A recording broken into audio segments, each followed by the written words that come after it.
అన్ని దేశాల్లో హిందువులు గుళ్ళు కట్టుకోవచ్చు, ఇస్కాన్లు పెట్టుకోవచ్చు, కానీ ఇండియాలో మాత్రం వాడు చేసే వివక్షని ఒరిస్సాలో జగన్నాథ రథయాత్ర చేస్తే ఆ యొక్క దళితులు పోయి రథ చక్రాలను తిప్పాలి, ఇంత చెడ్డ వేసుకొని బట్టలు లేకుండా తిప్పాలి. అదే సావు ముందు డప్పు కొట్టాలి. ఆ గొల్లవాళ్ళు మాత్రమే పోయి వెంకటేశ్వర స్వామికి పాలు పోయాలి. అంటే ఈ వ్యవస్థని ఈ యొక్క ఏమంటారు ఈ హైరార్కీని, అంటే ఒకడు పైన ఉండాలి ఒకడు కింద ఉండాలి, ఈ అంచెల వ్యవస్థని పెంచి పోషిస్తారు. అది ఆ వ్యవస్థ ఎల్లకాలం అట్లనే ఉండాలి. 1000 సంవత్సరాల నుంచి నువ్వు నేను సమానం అంటే వానికి నచ్చదు. నువ్వు డాక్టర్ కావుతావు, నేను డాక్టర్ కావుతా, నువ్వు పూజారి అవుతావు, నేను పూజారి అవుతా అంటే వాని ఆధిపత్యం పోతుంది. కాబట్టి నువ్వు ద్రోహివి, నువ్వు మూర్ఖుడివి, నువ్వు మా యొక్క వేదాలను అవమానిస్తున్నావు. ఇట్లా మాట్లాడతారు. మనం వివక్ష గురించే మాట్లాడుతున్నాం. వివక్ష లేనటువంటి వేదాలు రాయండి, మేము అప్రిషియేట్ చేస్తాం. ఎప్పుడో 1000 సంవత్సరాల కింద చెత్తను తీసేసి కొత్త పుస్తకాలు రాయండి, సమానత్వాన్ని బోధించేటి కొత్త మంత్రాలు రాయండి. ఎవరికి అర్థం కాని సంస్కృతం ఎందుకు చెప్పు, తెలుగులో చెప్పు. మేము కూడా అప్రిషియేట్ చేస్తాం. ఏ హిందూ అయినా పూజారి కావచ్చని రాయండి కదా. మేము నిరంతరం మీ ఆధిపత్య ధోరణిని, మీ వివక్షని అనిత్యం మేము పోరాడుతూనే ఉంటాం. ఎంతమందిని ఎన్ని ఇబ్బందులకు గురి చేస్తారో చేసుకోండి. ఈ చలి దేశాల నుంచి వచ్చినటువంటి ఈ యొక్క తెల్లతోలు ఉన్నటువంటి ఆర్య బ్రాహ్మణులు వెళ్ళిపోవాలి. విదేశీయులు మూలవాసులు ఉంటారు, వాళ్ళకి నచ్చిన దేవుని మొక్కుంటారు.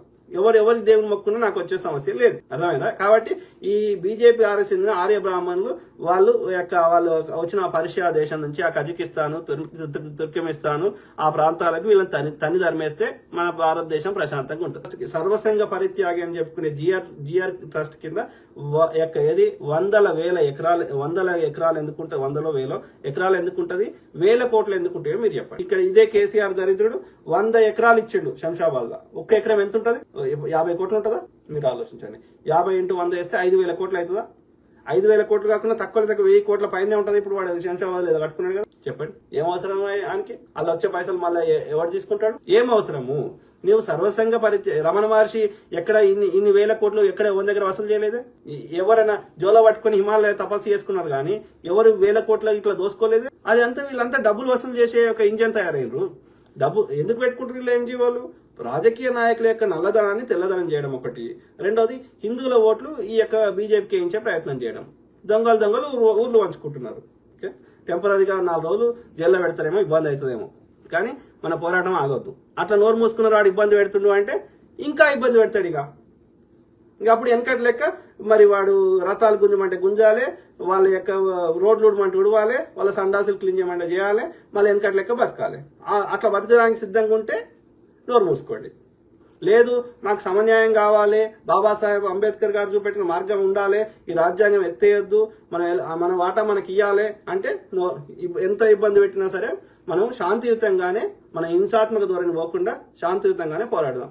పోలీసు రక్షక భటులు భక్షక భటులు అయితే అంటే చూసుకుంటే కూర్చోవద్దు, వాళ్ళ మీద కూడా చర్యలు తీసుకుందాం, వాళ్ళ మీద కూడా కోర్టులలో కేసులు వేద్దాం. కోర్టులు కూడా వినలేదు, ఏ వ్యవస్థ మనకి వినకపోతే రోడ్లే మనకు దారి, రోడ్ల మీద వచ్చి కొట్లాడదాం. ఈ బాబాసాహెబ్ అంబేద్కర్ రాసిన రాజ్యాంగం వచ్చినాక, స్వతంత్రం వచ్చినాక, ఈ స్వతంత్ర భారతంలో ప్రజాస్వామిక దేశంలో ప్రజలు ఏమి కోరుకుంటే అదే చట్టం అవుతుంది. ఒక 100 ఏళ్ల కింద ప్రజల ఆలోచన విధానానికి ఇప్పటికి మారితే ఆ చట్టాన్ని అమెండ్ చేసుకుంటాం. ఇప్పటి ప్రజలు ఏం కోరుకుంటే అదే కొత్త చట్టం అవుతుంది. కాబట్టి ఇక్కడ పాలసీస్ నిర్ణయించేది, ప్రజలు ఏమి పాటించాలనేది ప్రజలే నిర్ణయిస్తారు. వాళ్ళకి ఏం కావాలో వాళ్ళే నిర్ణయించుకుంటారు. కాబట్టి ఎవడో వచ్చి వాడి చెత్తని మనం రుద్దుతా అంటే మనం తీసుకోవడానికి సిద్ధంగా ఉండదు. ఎస్, వాడు ఇబ్బంది పెడతాడు, ఎందుకంటే ఇబ్బంది పెట్టిరు, ఇప్పటికి కూడా ఇబ్బంది పెడతారు, ఎందుకంటే వాడు చెప్పిందే వినాలని. కానీ మనం వినడం స్టార్ట్ చేసినాం అనుకో, అందులో లాజిక్ లేకపోయినా ఆ ఆధిపత్య ధోరణిని అంగీకరించినాం అనుకో, ఇక మనం భావితరాలు కూడా అట్లనే బానిస లెక్క బతకాలి. అట్లా సిద్ధంగా ఉంటే నోరు మూసుకోండి. లేదు నేను అందరి లెక్క వాడి లెక్కనే సమానంగా బతుకుతా, నేను వాడు డాక్టర్ అయితే నేను డాక్టర్ అవుతా, అందరం సమానంగా బతుకుదాం, అన్నదమ్ముల లెక్క ఉందాం, ప్రశాంతంగా ఉందాము అనుకుంటే టెంపరీగా ఇబ్బంది అయినా సరే పోరాడదాం, శాంతియుతంగా పోరాడదాం.